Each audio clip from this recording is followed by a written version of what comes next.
अपने मन में संकल्प लिया कि वह 20,000 कन्याओं को बंदी बनाएगा, फिर जाकर के एक साथ में सभी कन्याओं से विवाह करेगा। श्री सुखदेव जी महाराज कहते हैं, राजन,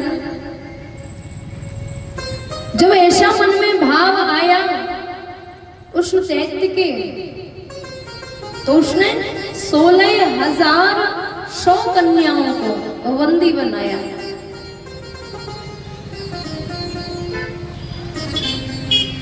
उसी दैत्य ने माता अदिति के कुंडल और वरुण का छत्र भी छीन लिया था। आज जब भगवान श्री कृष्ण कन्हैया भौमासुर से युद्ध करते हैं, युद्ध में भौमासुर को परास्त कर देते हैं, आज भगवान श्री कृष्ण के सामने 16,100 कन्याएं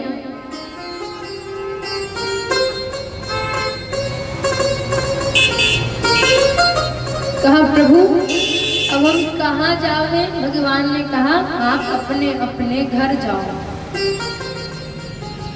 प्रभु हम वर्षों से इस कारागृह में बंद हैं, अब अपने घर जाएंगे तो हमें कौन बैठने देगा? हमारे सतीत्व पर कौन भरोसा करेगा? प्रभु हमारे पास बस 2 मार्ग हैं, या तो हम मर जावे, अपनी देह का त्याग कर दें, या फिर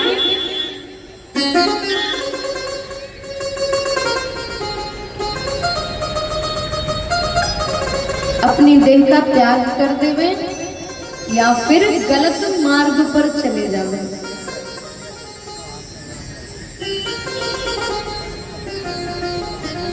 कहा अपनी देह का त्याग तो नहीं करना चाहिए, परमात्मा ने देह दी है हमें, क्या किया जाए? अंत में भगवान 16,100 कन्याओं से विवाह करते हैं। आज भगवान के 16,108 विवाह हो जाते हैं। श्री सुखदेव जी महाराज राजा परीक्षित को वर्णन करते हुए कहते हैं, उपासना कांड में जो 16,000 मंत्र हैं वो भगवान की 16,000 पत्नियां हैं, और जो 100 प्रकार के उपनिषद हैं वो भगवान की 100 पत्नियां हैं, और 8 प्रकार की प्रकृति होती है। धूमिरापो लो वायु खम नो बुद्धिरेव च अहंकार में भिन्ना प्रकृतिरष्टधा। 8 प्रकार की प्रकृति होती है, भूमि, जल, अग्नि, वायु, आकाश, मन, बुद्धि और अहंकार।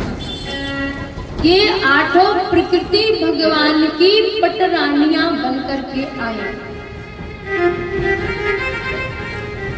श्री सुखदेव जी महाराज कहते हैं, जो प्रकृति के बस में रहता है वह जीव है, और प्रकृति जिसके बस में रहती है वह भगवान है।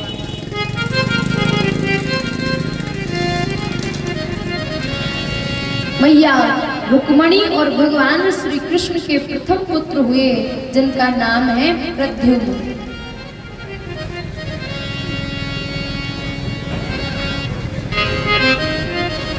जिसका संसार में नाम बढ़ता है ना, कीर्ति बढ़ती है, उसके शत्रु भी बढ़ते हैं।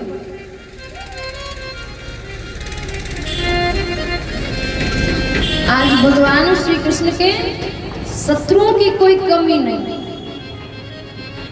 एक राक्षस हुआ महाराज, जिसका नाम है शंबरासुर।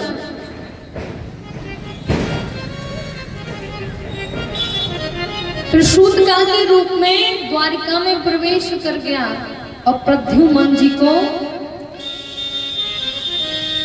उठा करके आकाश में उड़ा ले गया और जाकर के समुद्र में फेंक दिया। और समुद्र में मछली ने निगल लिया। और वही मछली संबरासुर के भोजन गृह में पहुंची, जहां भोजन का काम करती थी विद्यावती। जैसे ही मछली को काटा गया महाराज, देखा तो पुत्र निकला। आज विद्यावती की गोद में वह पुत्र उसी समय देवर्षि नारद प्रकट होते हैं, बताते हैं कि ये पुत्र कोई और नहीं, तुम्हारा पति है। विद्यावती कहती महाराज इतना छोटा सा इतनी बड़ी, ये पति कैसे बन सकता है?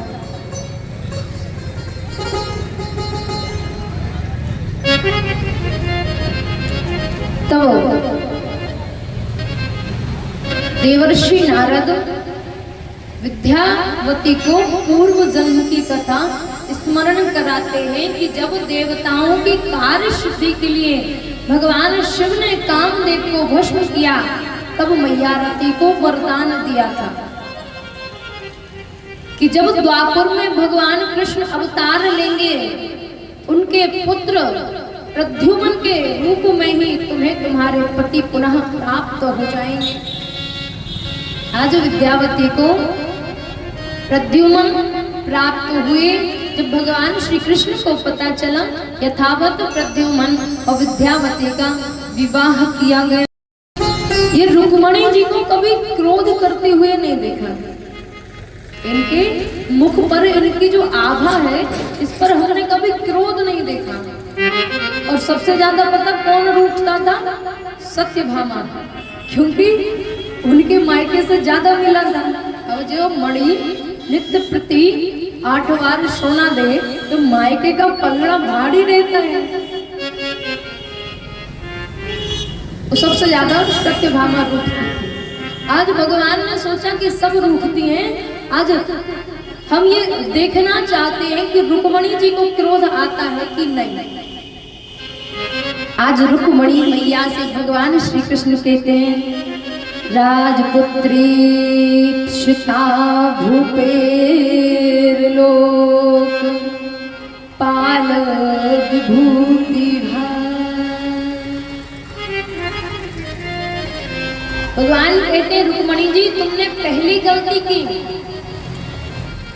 कि इतने सुंदर सुंदर, इतने रूपवान, इतने अच्छे अच्छे राजकुमारों को छोड़ करके तुमने इस गवरिये से विवाह कर लिया। अब आप कहती हो कि अजी विवाह तुम ना करते, लेकिन मैंने तुम्हारा बड़ा नाम सुना है। तो नाम भी कैसा सुना? राजाभ्यो बिभ्यता सुभ्रुहा समुद्रम शरणं गतम्।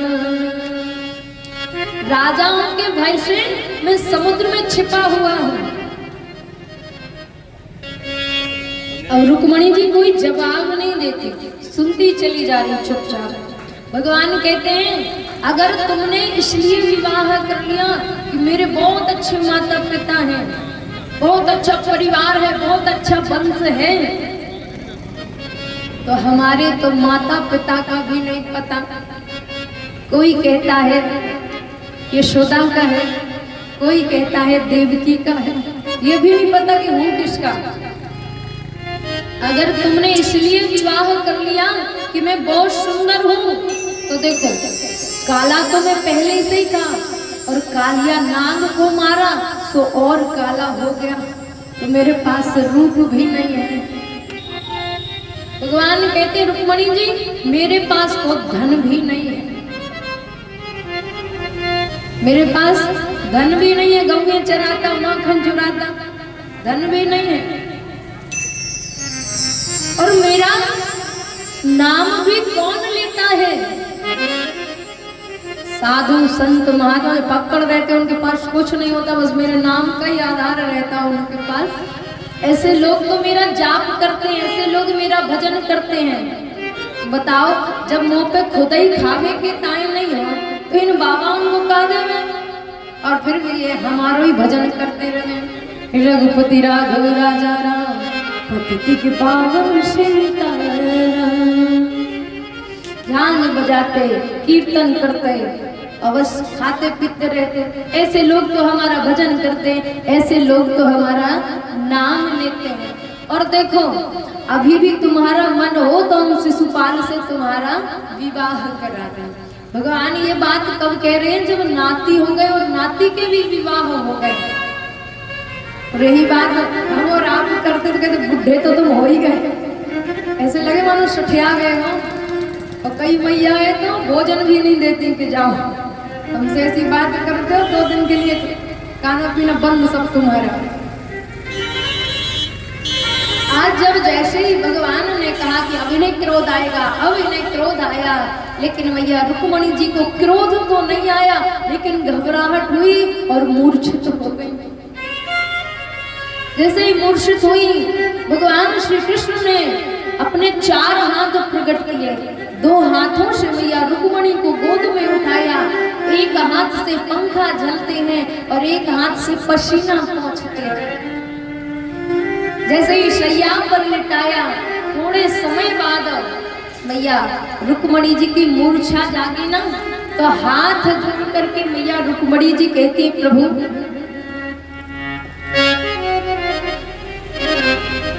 आपने पहला प्रश्न किया कि आपने सबको छोड़ करके हमसे विवाह क्यों किया। रुक्मणी जी कहती है, प्रभु जो संसार में सबको छोड़ करके केवल आपको चाहे, उसकी जीवन के प्रति चाहत खत्म हो जाती है। जिसने आपको चाह लिया एक बार, उसे संसार में फिर कुछ और नहीं चाहिए। आप कहते हो कि मैं समुद्र में रहता हूं,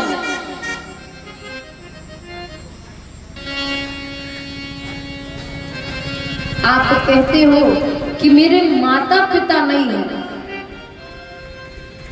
प्रभु आप जगत के पिता हो, आपके भी कहीं माता पिता होते हैं। जगत के गुरु, जगत के अधीश्वर केवल आप हो, आपके माता पिता कहां से होंगे? आप ही सबके माता पिता हैं। आपने कहा समुद्र में वास करता हूं, तो जिस हृदय में अविद्या राग दोष अभिनिवेश ऐसे शत्रु बैठे हो महाराज, उसको मिटाने के लिए एक निर्मल जल, निर्मल समुद्र में निवास करना पड़ता है। आपने कहा मैं काला हूं। प्रभु आप काले हो तो इतना कमाल है। हमारे ब्रज में कहा जाता था कि यदि नंद लाला तुम होते लली तो गले कट जाते करोड़न के।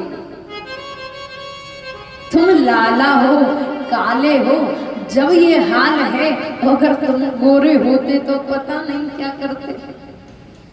आपने कहा कि मेरे जो भक्त हैं, मेरा जो संकीर्तन करते हैं, कीर्तन करते हैं, वो निर्धन होते हैं, उनके पास रुपए पैसा नहीं होता है। प्रभु जिसके पास आपके नाम रूपी धन है, उसको संसार रूपी धन की आवश्यकता नहीं। कबीरा सब जग निर्धना, धनवंता नहीं को, और धनवंता सोई जानिया, जा पुराण नाम धन हो। धनवान कोई है जिसके पास राम नाम रूपी धन है।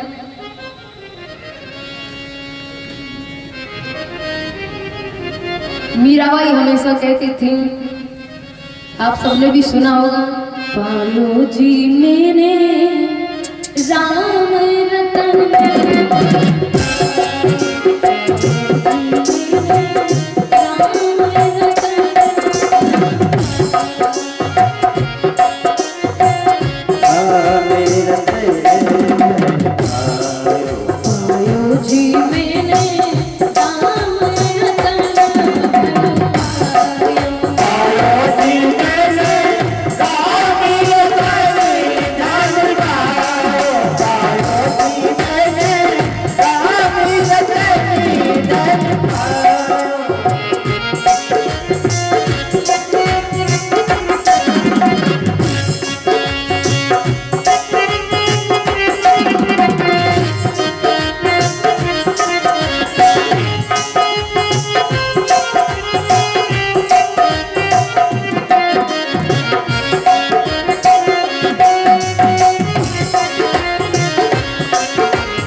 वस्तु अमोलक तेरी मेरी सतगुरु कृपा कर अपना मेरे राम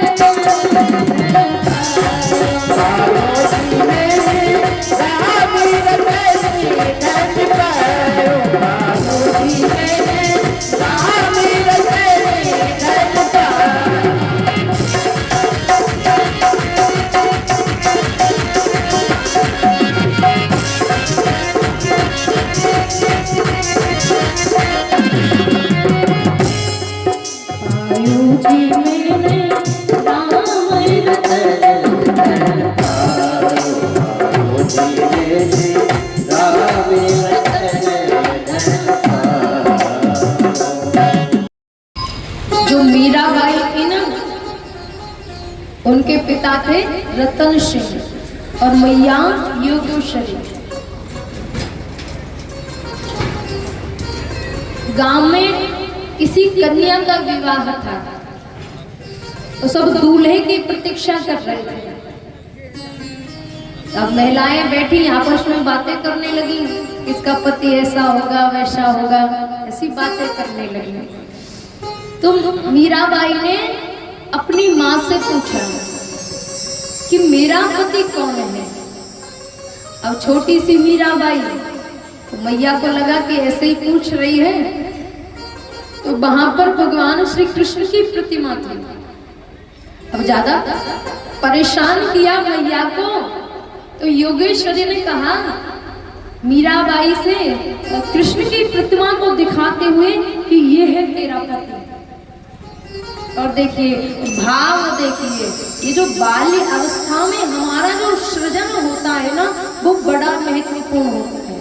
क्योंकि जब हम मकान बनाते हैं ना, तो सबसे पहले नींव अच्छी रखते हैं ताकि मकान की मजबूती अच्छी हो। उसी प्रकार बचपन हमारा नींव होता है। अगर वो नींव मजबूत नहीं है तो आगे चलकर हम अच्छे नहीं बन सकते। सिर्फ मैया ने एक बार कहा कि ये तुम्हारा पति है, तभी से मीराबाई के हृदय में ऐसा भाव आया कि हाँ यही मेरा पति। समय बदला, प्रकृति का नियम विवाह करना था। तब जाकर के राणा के पुत्र भोजराज के साथ मीराबाई का विवाह हुआ। भगवान श्री कृष्ण की वही प्रतिमा, गिरधर लाल की वही प्रतिमा जब ससुराल में लेकर गई महाराज, उन्हीं की सेवा करते हैं, उन्हीं का जाप, उन्हीं का भजन, उन्हीं का चिंतन।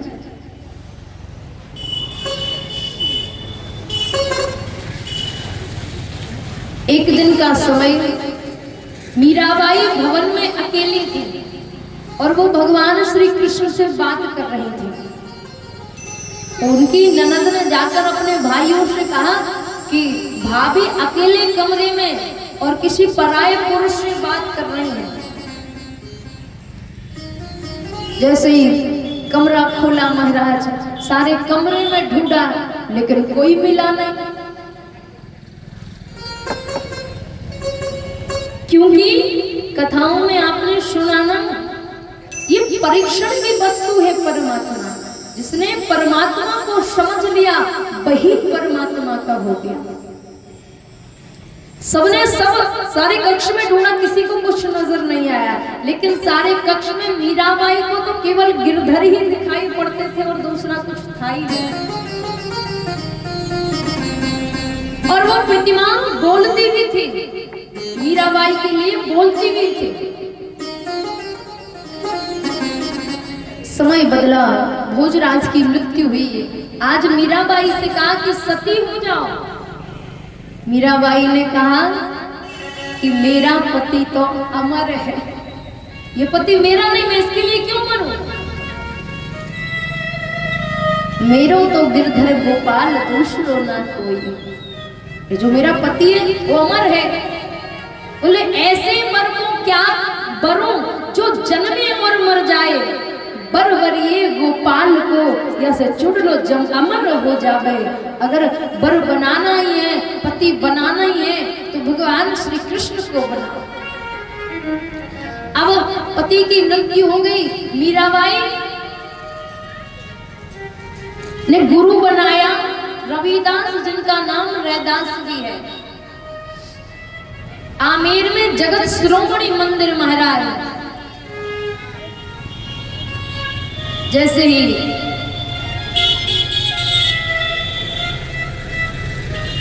मंदिर में पहुंचे महाराज और नृत्य करती, भजन करती और पूरा समय मंदिर में ही बिताते। घर वालों को लगा कि ऐसा करने से हमारे परिवार की इज्जत खराब हो रही है, लालछन लगाने लगे। जब लालछन लगाया मीराबाई पर कि तू अकेले मंदिर जाती है, दिन दिन भर मंदिर में रहती है, कौन तेरे साथ रहता है, कौन बात करता है तुझसे।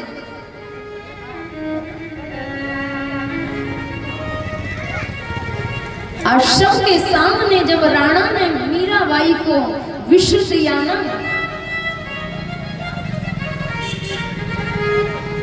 मीराबाई ने उस जहर को इतनी सहजता से पी लिया। हम भक्त होते तो हम कहीं ना कहीं थोड़ी सी झिझक रखते कि ऐसा ना हो मर जाए, लेकिन भगवान पर अगर भरोसा है तो पूर्णतः भरोसा करना चाहिए, संदेह से भरोसा नहीं करना चाहिए। उसी प्रकार संबंध में भी, चाहे वो पति पत्नी हो, भाई बहन हो, माता पिता हो, अगर संबंध में विश्वास नहीं है तो आपका संबंध जीवन पर्यंत नहीं चल सकता। काहे तेरी अखियों में पानी, काहे तेरी अखियों में पानी, कृष्ण की मीरा श्याम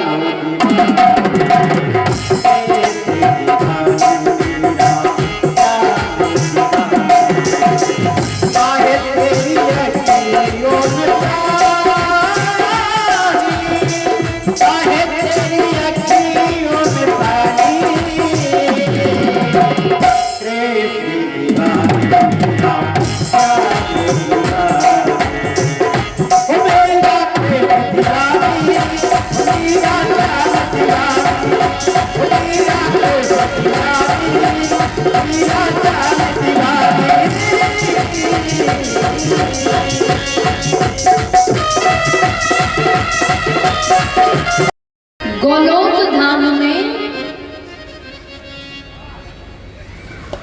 श्री निकुंज में राधा रानी भगवान श्री कृष्ण विराजमान रहते हैं। समस्त गोपियां सेविका के रूप में रहती थी। जब भगवान वहां रास करते थे कोई भी पुरुष नहीं आता था, सबका आना मना है।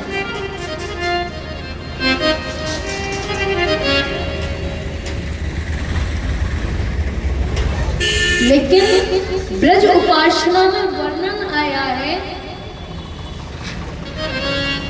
भगवान के एक भक्त थे श्री दामा।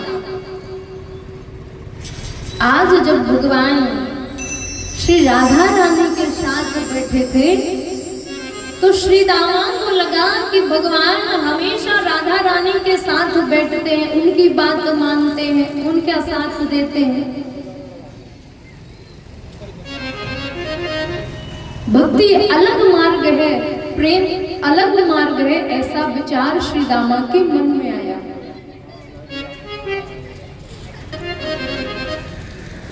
भक्ति के मार्ग में प्रेम बाधा बनता है।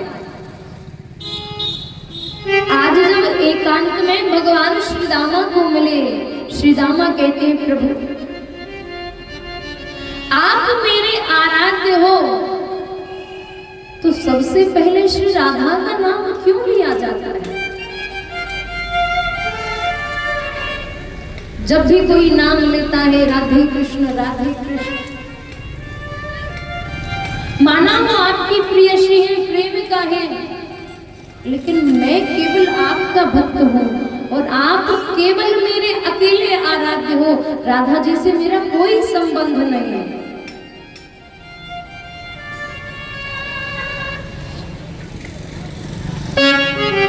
राधा जी का नाम नहीं ले सकते। आज जब गोलोक में सब लोग इकट्ठे थे, भगवान श्री कृष्ण के साथ राधा रानी विराजमान, सभी लोग आरती कर रहे थे, इतने में श्री दामा आते हैं। क्रोध आया, राधे राधे करते रहते हो, राधे राधे करते रहते हो, क्या होता है ये राधे से? अगर नाम जप करना है तो केवल कृष्ण का जप। इतने में श्री दामा भक्ति की शक्ति दिखाने लगे, और भक्ति की शक्ति दिखाने के लिए उसी समय एक कीट, जो पृथ्वी पर रेंगता हुआ एक कीड़ा होता है, कीट चल रहा था, तो कीट को बिंदु बना करके श्री दामा ने जब जैसे ही कृष्ण कृष्ण नाम पुकारा तो वो कीट तितली बन गया, उड़ने वाला। श्री दामा ने कहा, देखा ये भक्ति का प्रभाव है। दूसरा केंद्र बताऊं, अब वही जो कीट था, जो तितली बन गया, जैसे पंख मिले, श्री दामा ने उसी तितली से कहा तो श्री कृष्ण इतने में तितली वहां से गायब होकर के एक कन्या के रूप में परिवर्तित हुई। और सभा लगी हुई थी, आरती चल रही थी, और वही कन्या श्री दामा का हाथ पकड़ कर कहती है कि एक बार पुनः राधे राधे कहो।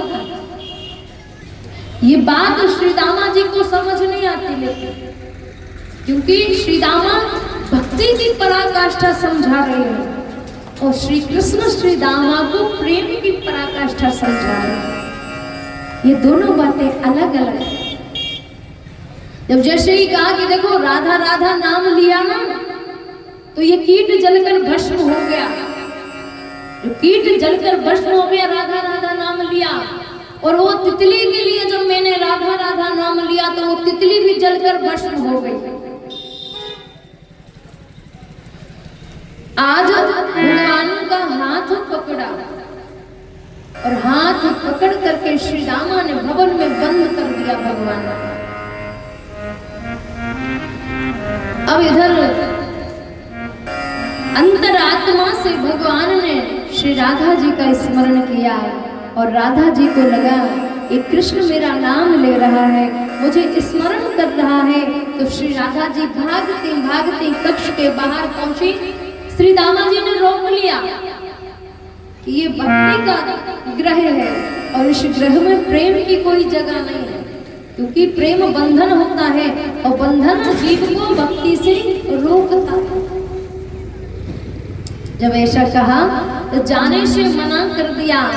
आज मैया बार बार जिद करने लगती हैं, तब जाकर के श्री दामा श्री किशोरी जी को भगवान से 100 वर्ष का विरह होने का श्राप दे देते। आज जैसे ही श्री किशोरी जी को 100 वर्षों की विरह वेदना का श्राप दिया महाराज, तो श्राप का चक्र चला। इतने में भगवान श्री कृष्ण बाहर आते हैं और बाहर आते समय जो कीट कन्या के रूप में परिवर्तित हुई, वही कन्या श्री दामा के हाथ पकड़कर कहती है, आपने जब 2 बार राधे राधे नाम लिया तो मैं पृथ्वी पर रेंगने वाला एक कीट थी और कीट से भगवान ने मुझे पंख दिए, और तुमने जब दोबारा राधा राधा बोला तो उन 2 पंखों के बदले भगवान ने हमें सुंदर देह प्राप्त कराई। अगर तुम एक बार और राधा राधा बोल दोगे ना तो इस भवबंधन से भी हमारी मुक्ति हो जाएगी। बस एक बार राधा राधा। अब श्री दामा को लगा कि ये मैंने क्या कर दिया, ये मैया के नाम का इतना प्रभाव कि जीवात्मा सदैव सदैव के लिए भवबंधन से मुक्त हो जाती है, फिर पुनः उसे संसार में आना नहीं पड़ता। आज चरणों में गिर जाते हैं श्री दामा जी। एक पिता का पुत्र बाहर शिक्षा अध्ययन के लिए गया, खूब विद्या अध्ययन करके आया, ब्राह्मण कुल में जन्मा वह बालक। और पिता ने कहा बताओ पाप का बाप कौन है? अब उसने कहा कि पिताश्री और तो सब पढ़ा, लेकिन ये तो बताया ही नहीं गुरुजी ने कि पाप का बाप कौन है। बोले जाओ पहले पाप का बाप ढूंढ कर आओ, उसका नाम बताओ, फिर हम तुम्हें आगे कुछ देंगे। आज वो ब्राह्मण बालक जैसे ही जाने लगा, घूमते फिरते एक वैश्या के घर के बाहर पहुंचा। जैसे ही वैश्या के घर के बाहर पहुंचा, अब सबसे पूछता जा रहा कि पाप का बाप कौन है। तो वैश्या से भी पूछा कि पाप का बाप कौन है। यद्यपि उस ब्राह्मण बालक को पता नहीं था कि ये वर्ण से वैश्या है, कर्म से वैश्या है। उसने कहा ठीक है मैं बता दूंगी, आप जलपान कर दो। अब थका हारा था सो उसने जल पी लिया। फिर उसने बताया कि मैं वैश्या हूँ। तो उसने कहा राम राम राम, कैसा पाप कर लिया मैंने, अब तो मुझे गंगा स्नान करना पड़ेगा और खुद को शुद्ध करना पड़ेगा, ये क्या हो गया। अब उस वैश्या ने कहा कि यदि तुम हमारे घर भोजन करोगे ना तो हम तुमको 5 सोने की असरफियां देंगे। उस ब्राह्मण बालक के मन में आया कि एक बार गंगा स्नान करना, अशुद्ध तो हो ही गए, पानी पी लिया, अब भोजन और कर लो, एक बार में प्रायश्चित कर लेंगे सारा इकट्ठा। तो उसने कहा ठीक है, लेकिन भोजन मैं अपने हाथ से बनाऊंगा। वैश्या ने कहा ठीक है। अब वैश्या जब वो भोजन बनाने लगा तो वैश्या ने कहा कि देखो अब आप हमारे घर पर आए और आप स्वयं भोजन बना रहे हो, ये अच्छा नहीं लगता हमें। एक काम करना, हम आपको 10 सोने की असरफियां देते हैं, हम भोजन बनाएंगे। कहा ठीक है कोई बात नहीं। उसने भोजन बनाया, परश के सामने रखा, अब पान करने वाला था तो उस वैश्या ने कहा देखो हमारा मन करता है कि हम अपने हाथ से तुम्हें खिलावें और हम तुम्हें 15 सोने की असरफियां देंगे, तुम हमारे हाथ से पान कर। जैसे ही निवाला तोड़ा और खिलाने ही वाली थी, वैश्या ने निवाला थाली में वापस रख दिया। आज बताया वैश्या ब्राह्मण बालक से कहती है जो आपने किया है ना यही पाप का बाप है, क्योंकि आपको पता है मैं वैश्या हूं, मैं अशुद्ध हूं, उसके बाद भी आपने हमारे घर भोजन करना स्वीकार किया। जीव के अंदर जब लालच आती है ना तो उसके अंदर विकार भी भर जाते हैं पूर्णता। आज वैश्या कहती है लालच ही, लोभ ही पाप का पाप है। तुम चाहते तो तुम वापस चले जाते, भोजन ग्रहण ना करते, क्योंकि एक गलती जीव से हो गई तो हो गई, लेकिन गलती पे गलती तुम स्वीकारते गए और तुम लोभ पर लोभ लाते गए, लालच पर लालच लाते गए और स्वयं पाप के भागी बन गए। अर्जुन वहां आते हैं,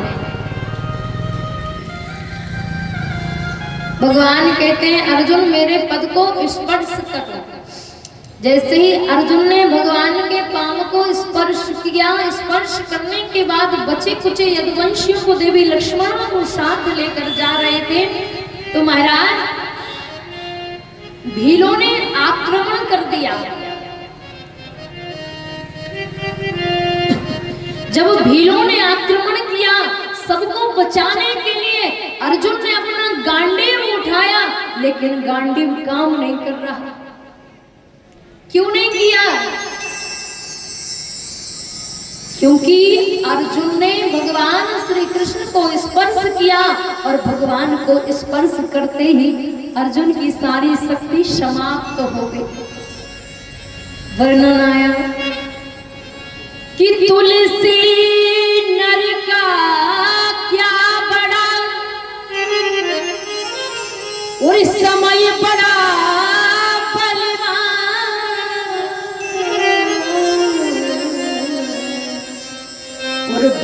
भीलन लूटी गोपियां